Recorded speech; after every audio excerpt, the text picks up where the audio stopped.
Sagesse debout, écoutons le Saint-Évangile, paix à tous. Lecture du très Saint Évangile selon saint Matthieu. Gloire à toi, Seigneur. Gloire à toi. Soyons attentifs.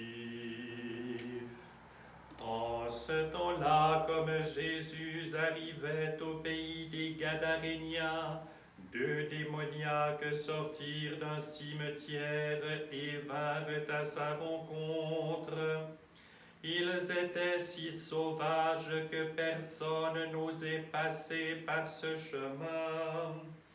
Et voici qu'ils se mirent à vociférer. Que nous veux-tu, Jésus, Fils de Dieu?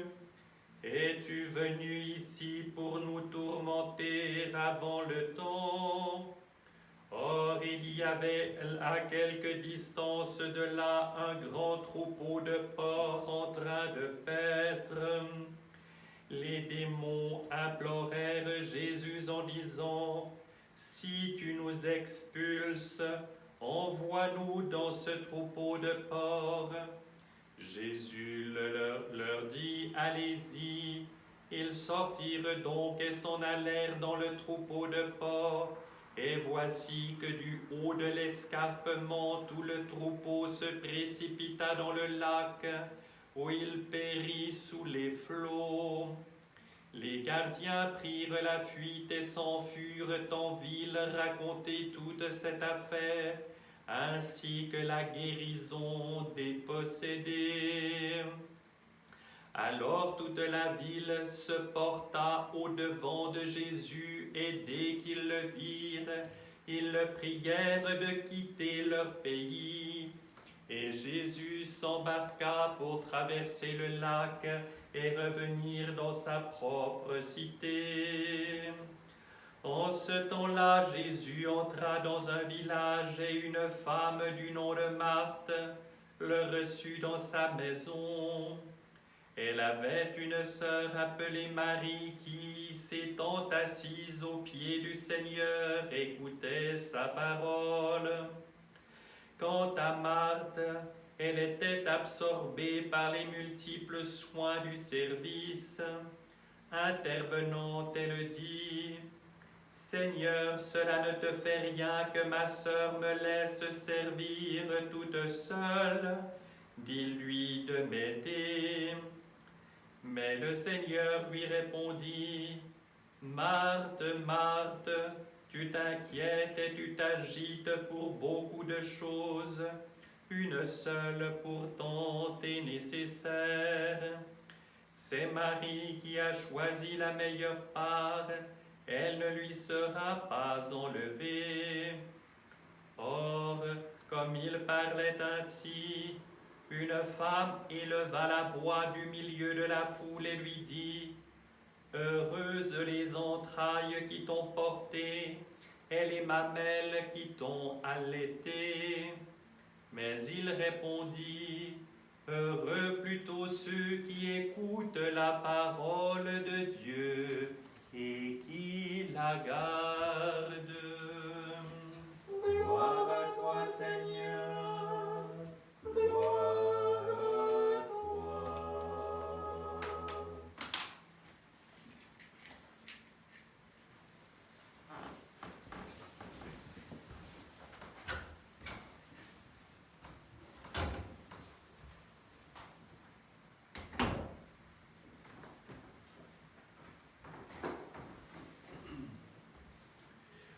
Au nom du Père et du Fils et du Saint-Esprit, ainsi soit-il. Chers frères et sœurs, je vous souhaite à tous une très belle et lumineuse fête de l'icône de la Mère de Dieu de Tyché. Nous avons dans l'année quantité d'occasions de célébrer la Mère de Dieu. Pas tant qu'il y ait eu une volonté de l'Église d'en rajouter. C'est simplement que Dieu est intervenu de 1000 façons à travers la toute pure pour aider les hommes, pour les délivrer de leurs angoisses, pour les protéger et les garder aussi. Et dans notre monde orthodoxe, la Mère de Dieu est apparue à maintes reprises à travers ces icônes. Et dans le cas de l'icône de la Mère de Dieu de Tikhvin, eh bien, c'est quelque chose qui souvent s'est manifesté de manière tout à fait extraordinaire. La Mère de Dieu, nous sommes à la fin du XIVe siècle. Le monde russe est enfin en train de se libérer des terribles périodes de l'occupation tatare, de retrouver une forme d'homogénéité ou plutôt de liberté. Et la Mère de Dieu, au travers de toutes ces périodes-là, va particulièrement se manifester pour encourager les gens à persévérer. Et elle va apparaître dans le nord de la Russie en plusieurs endroits jusqu'à se manifester près de l'actuelle ville de Tikhvin. C'était une région qui n'était pas encore christianisée. Et la Mère de Dieu, en apparaissant dans cette région, voulait bien manifester que cette région, elle aussi, était appelée à recevoir la joie et la lumière de l'Évangile. Je ne vais pas entrer dans les détails qui concernent cette icône, parce qu'elle est si célèbre que vous trouvez toutes ces informations factuelles extrêmement aisément. Je voudrais surtout m'attacher à cette signification profonde qu'est l'intercession de la Mère de Dieu. Nous savons par expérience, je dis bien par expérience, combien la toute pure est proche des cœurs affligés. Et ceci à travers tous les siècles, aujourd'hui comme autrefois et comme cela sera toujours. Rappelez-vous que tout commence, pour nous, de manière pratique, dirais-je, au Golgotha, au Calvaire, lorsque le Christ est en croix, peu avant de remettre son esprit, il confie aux disciples bien-aimés sa mère toute pure et à sa mère toute pure son disciple bien-aimé. Et le disciple bien-aimé, Saint Jean le théologien, Saint Jean l'évangéliste, représente en tant qu'apôtre toute l'Église. Donc l'Église a reçu comme trésor très précieux la Toute Sainte. De même que l'Église et le monde sont confiés à la Reine des cieux.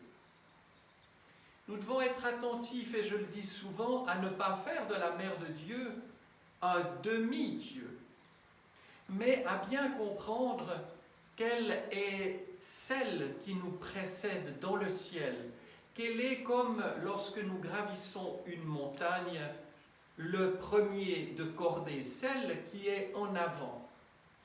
Elle est humaine comme nous, mais il y a d'énormes différences, nous en sommes bien d'accord. Elle est la toute pure, elle est sans tache, elle est celle qui a donné toute la nature humaine au Verbe lorsqu'il s'est incarné.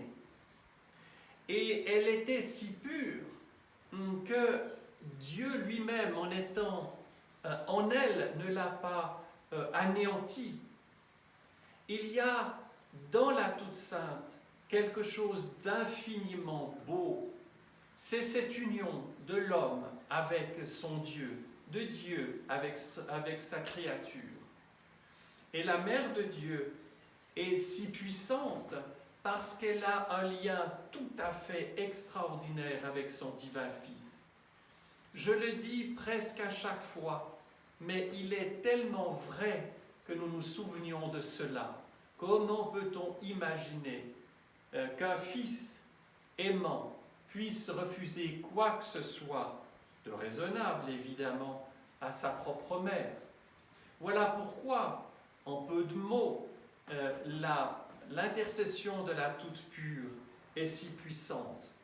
Et nous le voyons à travers la vie des nations, lorsque l'icône de la Mère de Dieu fut promenée plusieurs fois sur les murs de la ville de Constantinople, eh bien celle-ci fut délivrée de ses ennemis. Elle s'est manifestée beaucoup plus souvent encore dans la vie spirituelle des gens.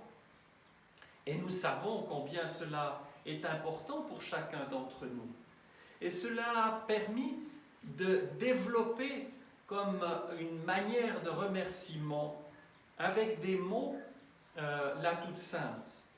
Et ceci à travers les siècles, à travers les cultures, à travers les pays du monde.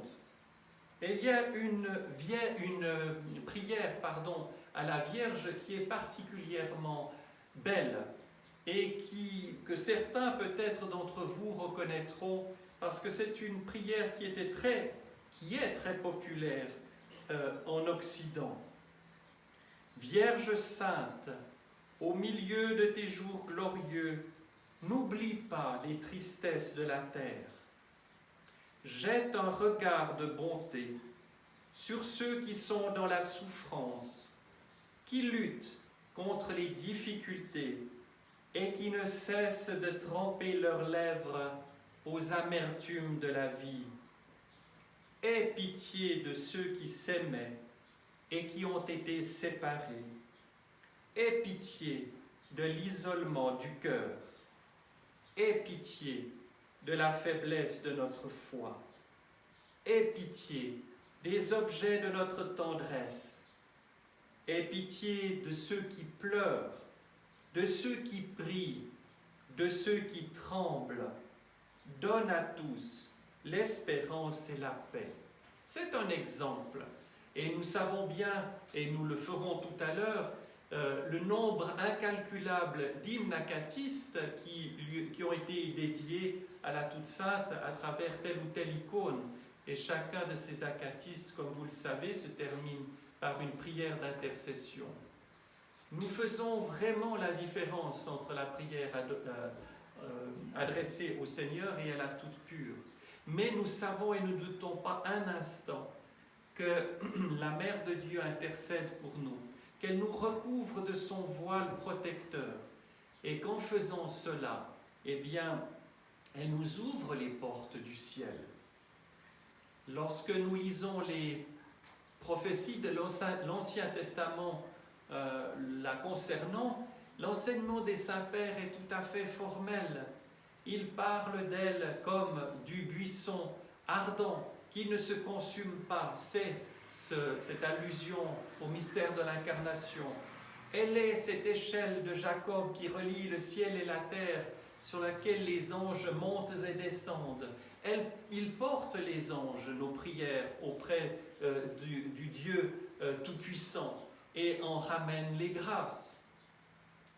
Notre Dieu est un Dieu d'amour, de tendresse, de pardon.